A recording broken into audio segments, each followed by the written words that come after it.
ಯಾವುದೇ ರೀತಿಯಲ್ಲಿ ತೊಂದರೆ ಆಗೋದಕ್ಕೆ ಬಿಡೋದಿಲ್ಲ. ನಿಮ್ಮ ರಕ್ಷಣೆಗೆ ನಾವಿದ್ದೇವೆ, ಪೊಲೀಸ್ ಇಲಾಖೆ ಇದೆ ಅಂತ ಹೇಳಿ ನಾನು ಭರವಸೆಯನ್ನು ಮೊದಲನೇದಾಗಿ ಅವರಿಗೆ ಕೊಡೋದಕ್ಕೆ ಬಯಸ್ತೀನಿ. ಮತ್ತು ಎಲ್ಲ ಶಾಸಕರಿಗೂ ಕೂಡ, ಏನು ಬರೀ ಅವರೊಬ್ಬರಿಗೆ ಹೇಳಿದ್ರಲ್ಲ ನಮಗೆ ಹೇಳಲಿಲ್ಲ ಅಂತ ಅಶ್ವಥ್ ನಾರಾಯಣ್ ಹೇಳಬಾರ್ದು. ಅದಕ್ಕೆ ಎಲ್ಲರಿಗೂ ಕೂಡ ಶಾಸಕರು, ಗೌರವಾನ್ವಿತ ಶಾಸಕರು ಅವರವರ ಕ್ಷೇತ್ರದಲ್ಲಿರುವಂಥ ಸಂದರ್ಭದಲ್ಲಿ ಅವರಿಗೆ ಎಲ್ಲ ರಕ್ಷಣೆಯನ್ನು ಕೊಡೋದಕ್ಕೆ ನಾವು ಕ್ರಮ ತಗೊಳ್ತೀವಿ, ಸೂಚನೆಯನ್ನು ಕೊಟ್ಟಿದ್ದೇವೆ. ಮತ್ತು ಅದೇನು ಸೂಚನೆ ಕೊಡುವ ಅಗತ್ಯನೂ ಇಲ್ಲ, ಅದು ಅವ್ರ ಕರ್ತವ್ಯ, ಅದನ್ನು ಮಾಡ್ತಾರೆ. ಒಂದು ವೇಳೆ ಎಲ್ಲಾದರೂ ಲ್ಯಾಪ್ಸಸ್ ಆಗಿದ್ರೆ ಅಂಥವ್ರ ಮೇಲೆ ನಾನು ಖಂಡಿತವಾಗಿ ಕ್ರಮ ತಗೊಳ್ತೇನೆ. ಮಾನ್ಯ ಸದಸ್ಯರು ಭಾಳ ಒಂದು ಉತ್ತಮವಾದ ಪ್ರಶ್ನೆಯನ್ನು ಕೇಳಿದ್ದಾರೆ.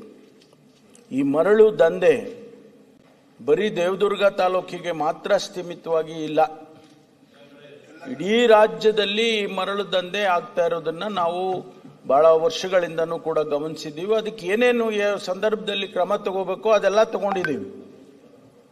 ಇಲ್ಲಿ